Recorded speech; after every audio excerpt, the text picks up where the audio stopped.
am once again back to continue the discussion of that heredity chapter, that is origin of life and evolution. So basically the name is evolution, but before evolution you should know how life originated on this planet Earth. इस अर्थ पे जिस पे आज हम लोग रहते हैं वहां लाइफ आई कहां से? So on the basis of various records available, scientists have predicted till date there is still no conclusive evidence to prove that life originated by a particular thing. आज भी बिल्कुल कोई guaranteed प्रूफ नहीं है किसी भी साइंटिस्ट के पास कि लाइफ आई कहां से, but scientist have predicted that life originated approximately 4.2 billion years ago. 4.2 billion years ago. अब आप कहेंगे साहब उन्हें कैसे पता लगा कि इतने साल पहले आई? So scientist have given different theories. Scientist लोगों ने अलग अलग थ्योरीज दी. First theory is theory of spontaneous generation. Theory of spontaneous generation. In this theory, it was told that life originated from non-living matter. Yes, and in this theory, one example was given that if you keep your sweated shirt in wheat go down for 21 days, अगर आप अपने पसीने से भीगी हुई कमीज को 21 days के लिए wheat go down में रख दें तो mice will develop.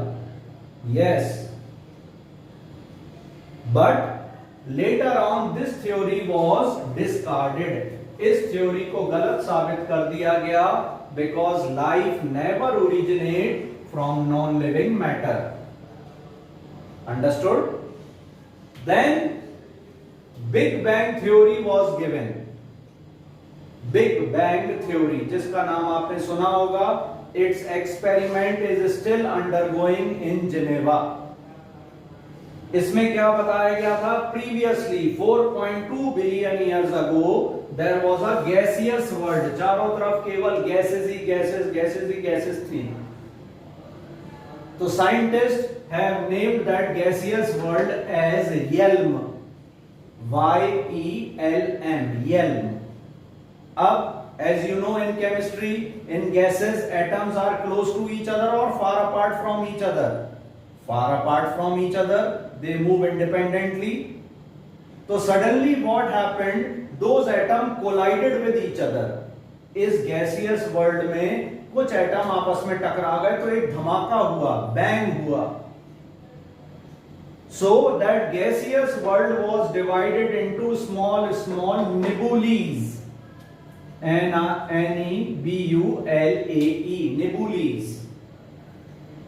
तो when atom collided with each other, तो छोटे छोटे क्या बन गए? Nebulas. And one of the nebulas transformed into solar system. And on one of its planet we are there. अब आप कहेंगे साहब बाकी कहां हैं? तो they are still present in the form of galaxies in space. Okay. Next, number of theories are there, and this discussion is generally for your general knowledge. Theory of special creation. Theory of special creation में यह बताया गया है कि life on this planet Earth originated by God's grace. ईश्वर ने सृष्टि का निर्माण किया है. And this theory will never be discarded, never it will be wrong, because when science fails God start. जब साइंस खत्म होती है भगवान जी शुरू होते हैं.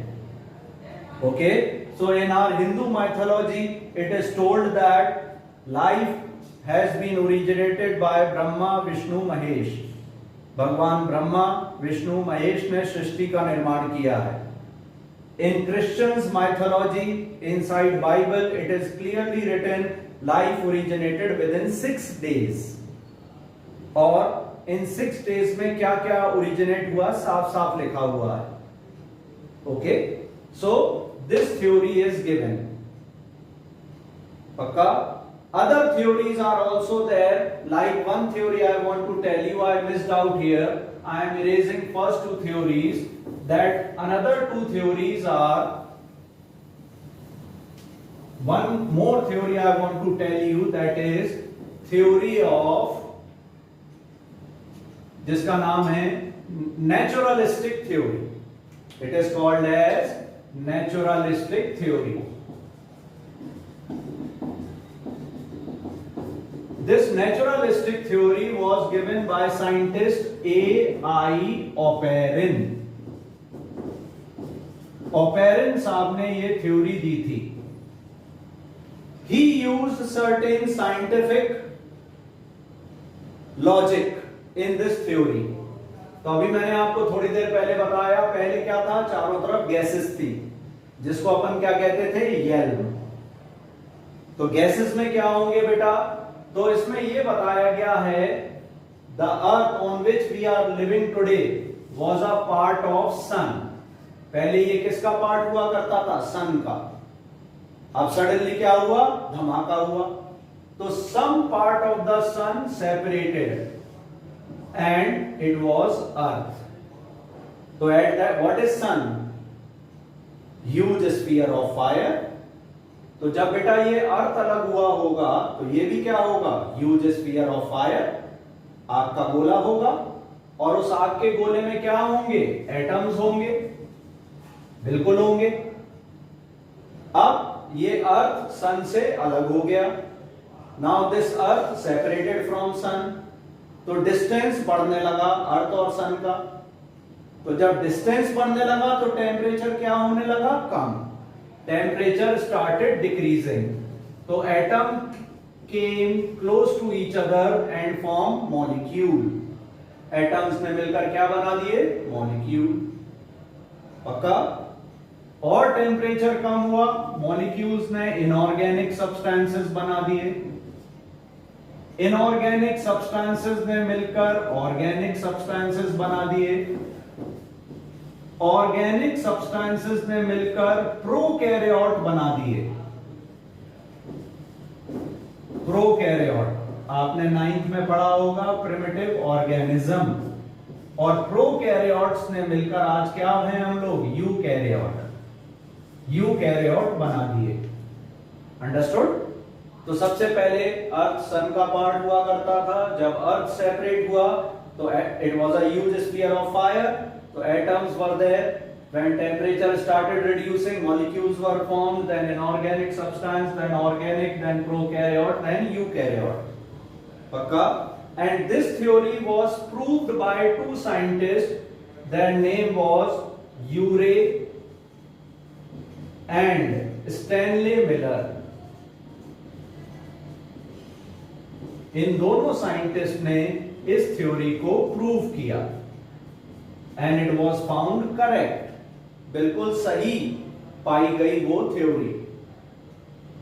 अंडरस्टूड और नॉट? यूरे एंड मिलर साहब ने, यूरे एंड मिलर साहब ने क्या किया, ये they performed a very important experiment.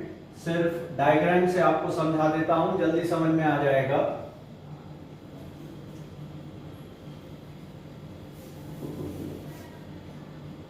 They took 2 flasks. इन्होंने 2 छोटे कांच के फ्लास्क लिए. One smaller one and one bigger one.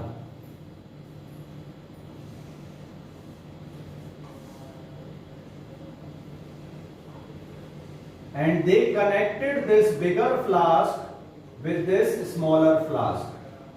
इस बड़े फ्लास्क को इन्होंने इस छोटे फ्लास्क से जोड़ दिया. समझने की कोशिश कीजिएगा. तो सबसे पहले इन्होंने कितने फ्लास्क लिए, 2 फ्लास्क लिए, स्मॉल एंड बिग. पक्का? इन बिगर फ्लास्क ही इंसर्टेड इलेक्ट्रोड्स, जिनको आप कैथोड और एनोड कहते हैं, पॉजिटिव और नेगेटिव. पक्का? This bigger flask was connected with condenser. इसे कंडेंसर कहते हैं. ये मैं समझा रहा हूं आपको यूरे एंड स्टैनले मिलर का एक्सपेरिमेंट समरी में। ये आएगा नहीं इतना डिटेल, फिर भी 2 मिनट में समझा देता हूं। Now, in this smaller flask, he filled water, and in this bigger flask, he filled those gases जो उस समय रही होंगी, like methane, ammonia and hydrogen। ये उस तरह की गैसेस इन्होंने भर दी। अब आप कहेंगे साहब आपने इलेक्ट्रोड क्यों लगा दिए? To develop those type of conditions. पहले क्या होता था बच्चों? इलेक्ट्रिक स्पार्क, बिजली कड़कती रहती थी, थंडरिंग होती रहती थी। तो उसी कंडीशन को डेवलप करने के लिए, स्पार्क डेवलप करने के लिए ये इलेक्ट्रोड लगा दिए। पक्का? अब क्या किया? Scientist has heated this water, तो क्या बने? वाटर वेपर्स बने।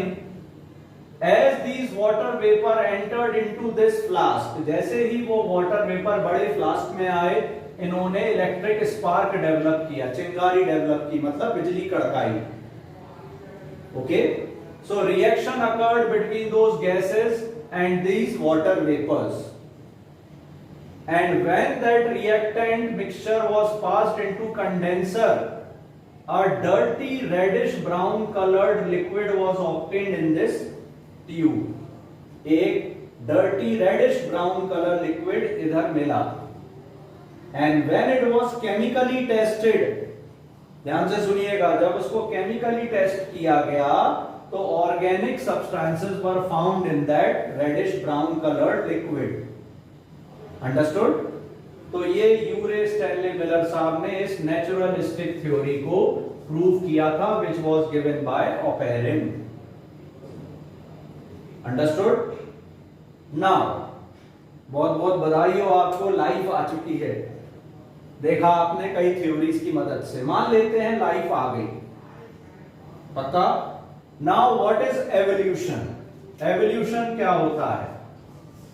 Systematic gradual changes in the characteristics of a living being during period of time।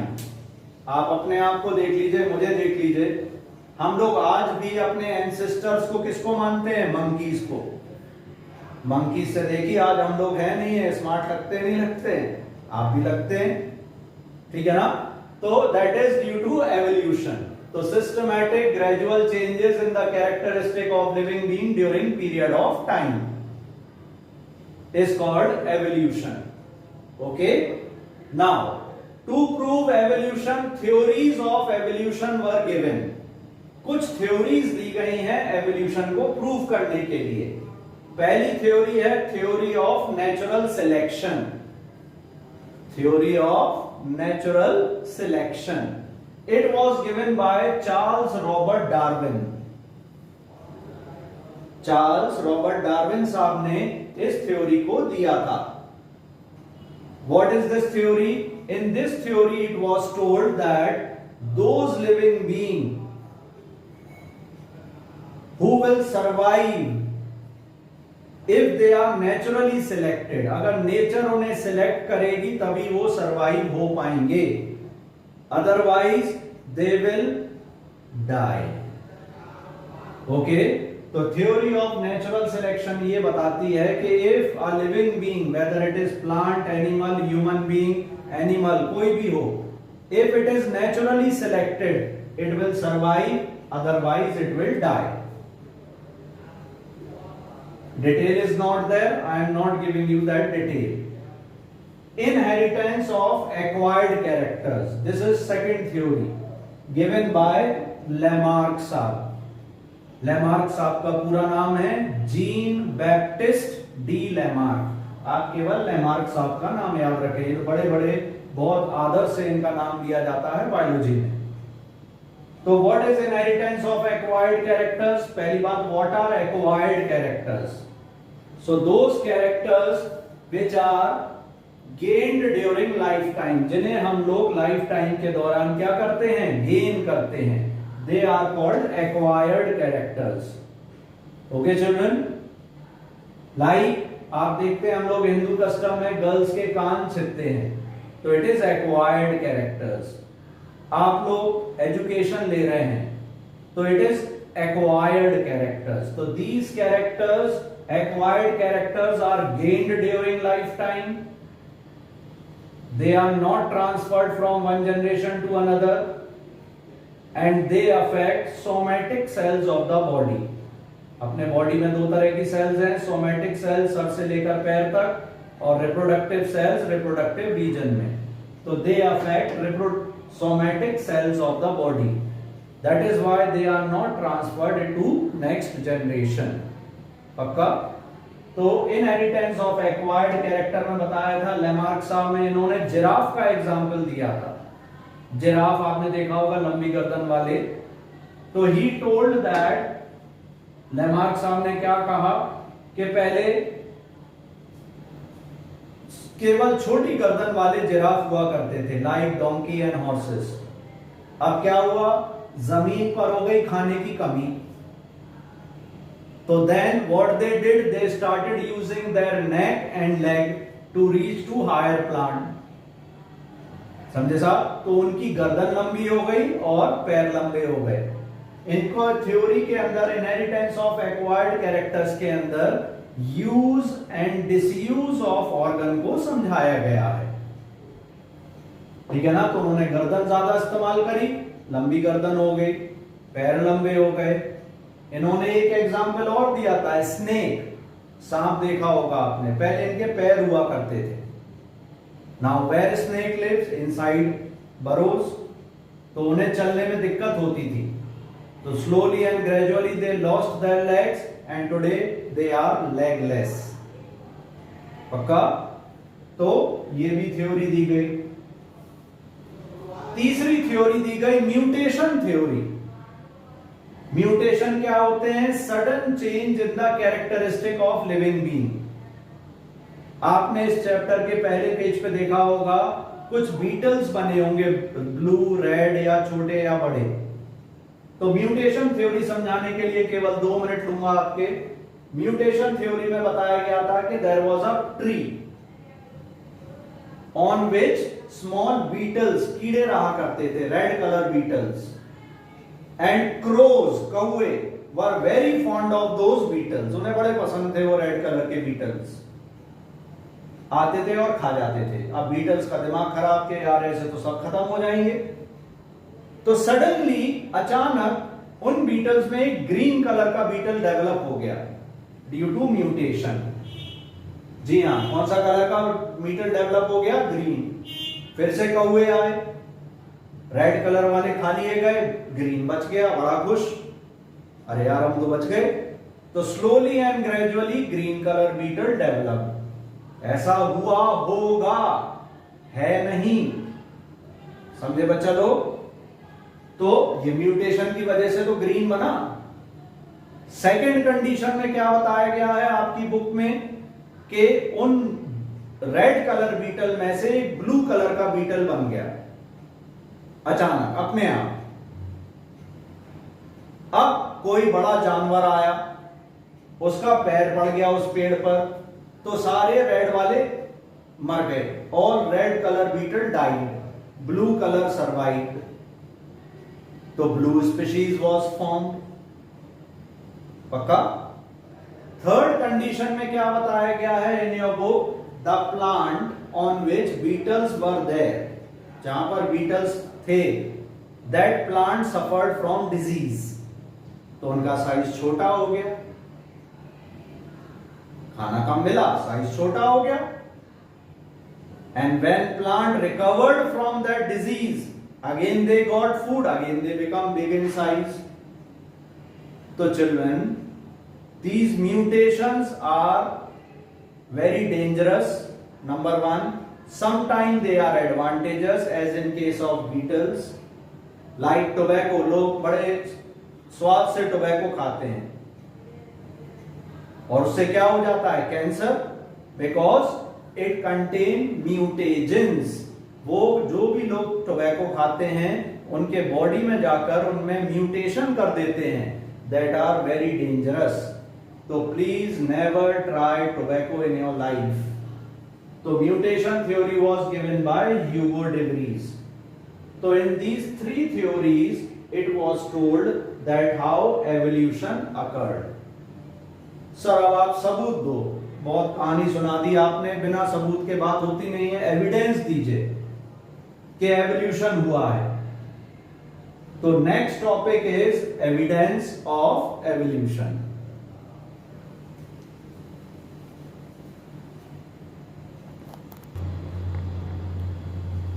चलिए बच्चा लोग, अब कुछ सबूत एविडेंसेस की बात हो जाती है कि वास्तविकता में एवोल्यूशन हुआ है। एविडेंस का मतलब होता है प्रमाण, सबूत, फैक्ट्स। ओके, तो first evidence was from morphology. Morphology का मतलब होता है external structure. So on the basis of morphology, two organs are explained in your book. They are called homologous organ, analogous organ. What are homologous organ? Those organ which have similar structure but different function. लेकिन उनके function क्या हो? Different हो। They are called homologous organ.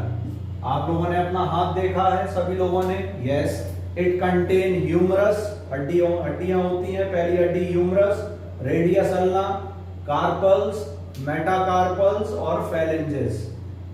These are the name of the bones present in your hand, जिसको हम four limb कहते हैं। You have seen frog, जी हाँ, उसके अगला पैर जो होता है उसमें भी बच्चा लोग सेम हड्डियां होती हैं, बिल्कुल होश में बोल रहा हूं। You have seen lizard, lizard पे भी यही हड्डियां होती हैं। अंडरस्टूड? जी हाँ। तो कहां लिजर्ड, कहां मंकी, कहां फ्रॉग, कहां ह्यूमन बीइंग, और इतनी सिमिलैरिटी, सेम हड्डियां। यस, तो this proves that all living being has developed from one ancestor. हर एक लिविंग बीइंग का डेवलपमेंट किससे हुआ है? Living being, all living being developed from common ancestor. एक एंसेस्टर से हम लोग बने हैं। एंसेस्टर का मतलब पूर्वज। तो होमोलोगस ऑर्गन क्या होते हैं? Which are similar in structure and different in function. Example, four limbs of vertebrates. अरे भाई, अपन वर्टिब्रेट्स है नहीं है? वर्टिब्रेट्स मतलब वर्टिब्रल कॉलम है अपने पीछे। तो frog, lizard, human being, monkey, ये सब वर्टिब्रेट्स ही तो हैं। एनालोगस ऑर्गन, एनालोगस ऑर्गन उल्टा होता है। They are different in structure but similar in function. लेकिन इनका फंक्शन क्या होता है? सेम होता है। आपने दिन में चिड़िया देखी हैं? देखी हैं। रात को चमगादड़ भी देखी है। बैट, तो द बोथ है विंग्स। दोनों का काम क्या होता है? विंग्स का, उड़ना। तो wings of bird and bat, they are different in structure. जो दिन की चिड़िया होती है, इट कंटेन फेदर्स। उनके पंखों में फेदर्स होते हैं, पंख होते हैं। रात को जो बैट होती है, चमगादड़ होती है, its wings are made up of skin. Understood?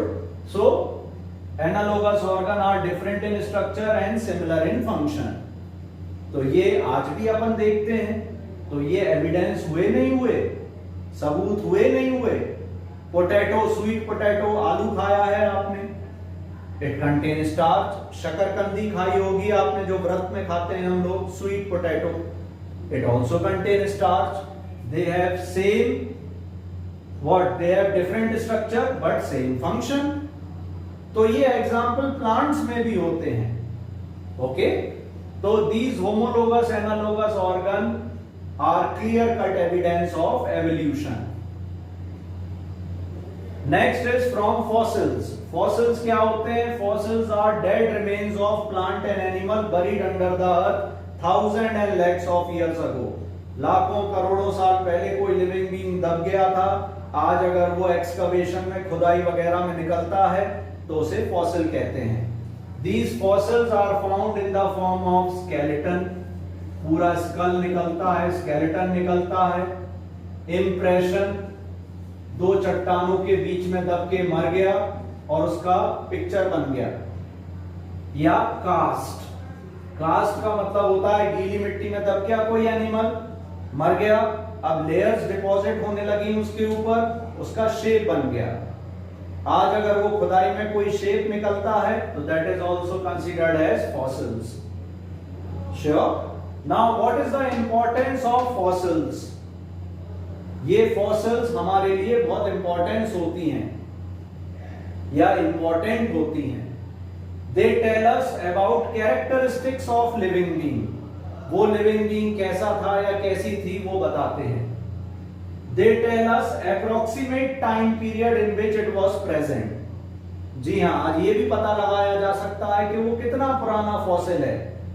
And it is taken out by carbon dating technique.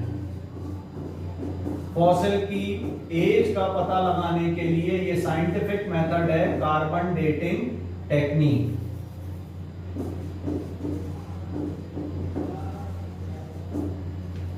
Okay, उससे समय का पता लग सकता है कितना पुराना है। And last they tell us about evolution, कि वो फॉसिल किस चीज से बना हुआ था वो बता सकता है। तो this is also a board question. Explain importance of fossil. They tell us characteristic of living being, they tell us approximate time period and they tell us about evolution. तो these are few evidences which prove evolution. आगे समझ में पक्का? Sure. Age of the fossil एक normal तरीके से बताई जा सकती है। जैसे मान लो ये जमीन के अंदर लेयर्स हैं, यहां पर X, A, B, C fossil दबे हुए हैं मान लीजिए, तो साइंटिफिक तरीके को क्या कहते हैं? Carbon dating. अब अगर मान लो इधर ये फॉसिल दबे हुए हैं, अंडरस्टूड, तो सबसे पुराना कौन सा माना जाएगा? X, और सबसे नया कौन सा माना जाएगा? C। तो जो क्या नाम है फॉसिल की एज होती है उसे on the basis of discovery भी पता लगाया जा सकता है। Understood children? श्योर। तो ये था फॉसिल। अब ये जो एवोल्यूशन अपन पढ़ रहे हैं इतनी देर से, ये इकट्ठा एक साथ नहीं हुआ, ये स्टेजेस में हुआ, एक के बाद एक। तो उस स्टेजेस के दौरान कुछ एनिमल ऐसे मिले, कुछ लिविंग बीइंग ऐसे मिले जिनमें दो ग्रुप्स के कैरेक्टरिस्टिक्स थे। And those living being were called connecting links. उन लिविंग बीइंग को क्या कहा गया? Connecting links. तो what are connecting links? Which have characteristics of two groups. For example virus. Virus का नाम सुना होगा बहुत ज्यादा, आजकल सभी लोग परेशान है इस वायरस की वजह से। तो it is a connecting link between living and non living. तो जब बच्चा लोग ये वायरस सेल के अंदर जाता है तो ये जिंदा हो जाता है, और सेल के बाहर ये मर जाता है। तो लिविंग और नॉन लिविंग के बीच की कड़ी हुआ नहीं हुआ, कनेक्टिंग लिंक हुआ नहीं हुआ। यूग्लिना, यूग्लिना के अंदर ये एनिमल है, इसमें लेकिन क्लोरोप्लास्ट भी पाया जाता है। जी हाँ, क्लोरोप्लास्ट जो प्लांट में होता है। तो it is a connecting link between plant and animal. एक और होता है आर्कियोप्टेरिक्स। आर्कियोप्टेरिक्स ये कुछ ऐसा दिखता है।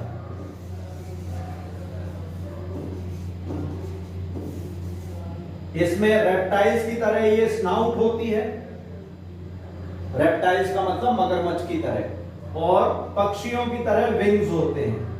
तो it is a connecting link between reptiles and bird. Okay, तो these connecting links are those links which have characteristics of how many group? Two groups. पक्का? तो एवोल्यूशन स्टेजेस में हुआ है। आज जो आप गोभी खाते हो, cabbage, it was a wild plant. Yes, जंगली पौधा हुआ करता था कई हजार साल पहले। Now you eat cauliflower, you eat broccoli, you eat cabbage, you eat kale. These are varieties of cabbage. Diagram is given in your book. तो ये एवोल्यूशन से बने हैं बच्चा लोग। तो एवोल्यूशन एक साथ नहीं हुआ, स्टेप बाय स्टेप हुआ। जैसे पहले मंकी से गोरिल्ला चिंपैंजी बने, गोरिल्ला चिंपैंजी से हम लोग बने, और एवोल्यूशन खत्म नहीं हुआ, अभी भी चल रहा है। हमसे भी आगे चलकर कुछ बनेगा। वो जब मिलेंगे तब बात करेंगे। Last topic of this chapter is evolution of human being, man. हम लोग कहां से आए भाई? तो ध्यान से सुनिएगा।